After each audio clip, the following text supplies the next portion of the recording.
The last thing that we're going to do in the whole quarter is summarize the material in chapter 22 to look at how proteins are actually synthesized. So this is going to be how the steps, how a protein is made.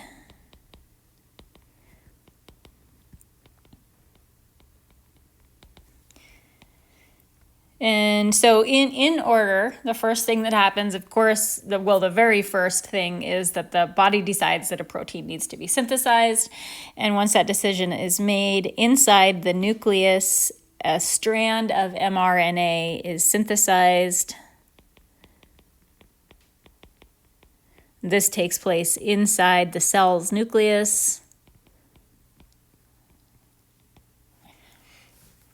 And the synthesis is being done by the DNA. So it's copying a portion of the DNA. And then once the mRNA is done being synthesized, it leaves the nucleus. Remember, DNA stays in the nucleus. RNA goes anywhere it wants to go.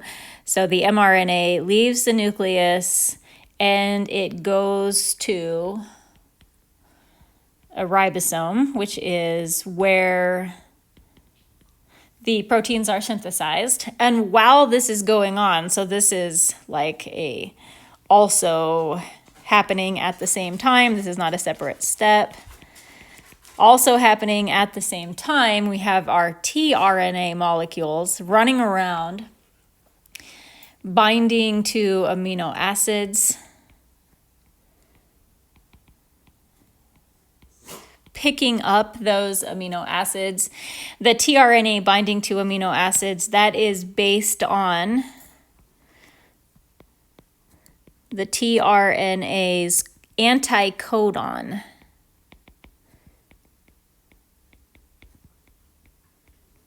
So in the last set of notes, we talked about how mRNA has a codon. A codon is just a set of 3 nucleotides.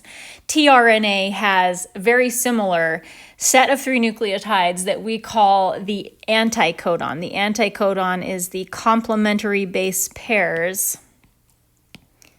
So these are the complements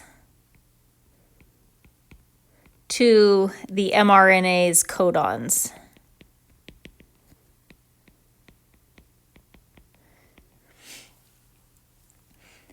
And so step 2, the mRNA leaves the nucleus and it goes to a ribosome. And when the mRNA gets to the ribosome, the next thing that happens is that these tRNAs start matching up to the mRNA inside the ribosome. And this matching up is between the mRNA's codon matching up with the tRNA's anticodon. Before we get too far, because I know this starts to get overwhelming, let's look at a picture. So the picture is kind of picking up where we're at right now in the instructions. This is showing actually inside the ribosome what's going on. So this green thing that we're looking at here, this is a ribosome. And inside the ribosome, in like this kind of pinky red color, this is the mRNA strand. Remember, it's just a single strand. And then we are focusing on the mRNA strand. We're focusing on just the codon. So we've got this set of 3. This particular mRNA's got an AUG codon, so there's the codon. And then this in this purplish blue color down here, this is the tRNA. And so the tRNA also has its set of 3 nucleotides, the anticodon, and you'll see that those are complementary to each other. So the AUG, which complements, because this is RNA, not DNA, A complements with U complements with A, and G complements with C. So we have these complementary base pairs. The tRNA molecule, as we said, is holding on to an amino acid. This particular one is holding on to MET, amino acid. And so this is just where we're at. This is step, what did I say? This is step 3. So let's see what happens next. So the next thing that we're going to do, step 4, the next tRNA, the second next over in line, tRNA matches up with the next codon of the mRNA. So now we have 2 tRNA molecules matching up with our mRNA attached to each other. And when those 2 tRNA molecules are attached side by side, their amino acids connect to each other. So this is going to be amino acid from the tRNA number 1, the first one that came in, and the tRNA number 2 will connect. And remember that the amino acids connect to each other with what we call an amide bond or a peptide bond. Let's go back to our picture and see that happening. So now this is where we're at in the picture right here. Much of it was already in place from step 1. And so now we bring in, here's our second tRNA molecule. This is our second set of nucleotides, our second codon in the mRNA, and it's matching up with the anticodon of the tRNA. And here's the first amino acid that was already in place, and now here's the second amino acid that's been brought in. And then down here, right there, the peptide bond forms between the 2 amino acids. So now we've connected these 2 amino acids. And notice when that happens, the first tRNA releases its amino acid. It doesn't need to hold it anymore because it has been connected to the next amino acid in the chain. So after the amino acids connect with each other, the next thing that will happen, as you saw from the picture, that tRNA number 1 is empty. So it doesn't need to be in the ribosome anymore. It has served its purpose. tRNA number 1, which is empty, meaning that it doesn't have an amino acid anymore, leaves the ribosome.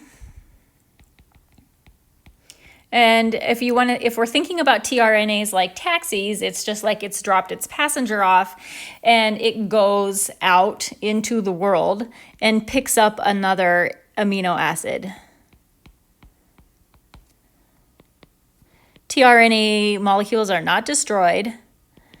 They just continue to pick up amino acids, drop them off, pick them up, drop them off.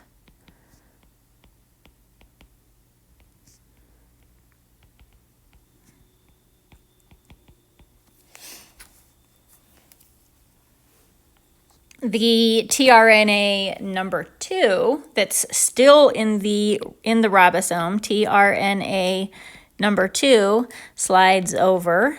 In our diagram, it's going to be sliding to the left.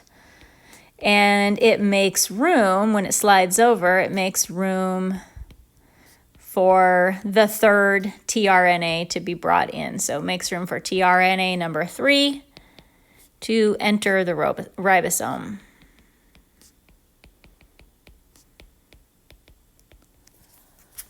When tRNA number 3 comes into the ribosome, another peptide bond is formed, a second amino acid is attached, and the process just kind of continues. So tRNA number 2's amino acid connects to tRNA number 3's amino acid. And I think you kind of get the idea. The process just continues. until a stop codon is reached. So let's take a look back up with our drawing again. So here, here's our empty. This is our tRNA number 1. It's empty, it's leaving, its amino acid has been attached. And here's tRNA number 3 that's getting ready to come in to its position, and it's going to be bringing in an amino acid with it. And this process will continue in making the primary sequence of the protein until a stop codon is reached. So let's just add that down there. This continues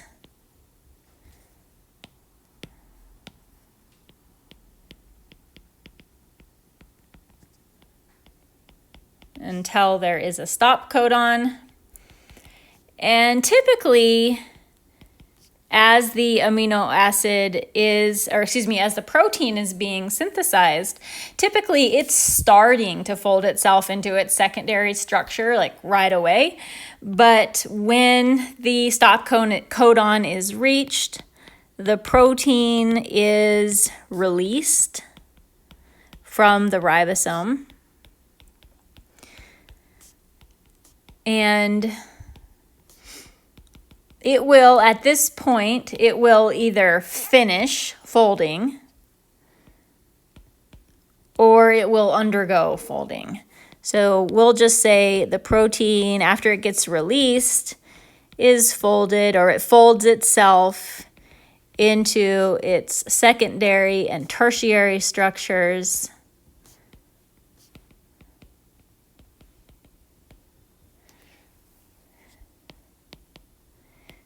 And then maybe attaches itself into to another protein to make the quaternary structure.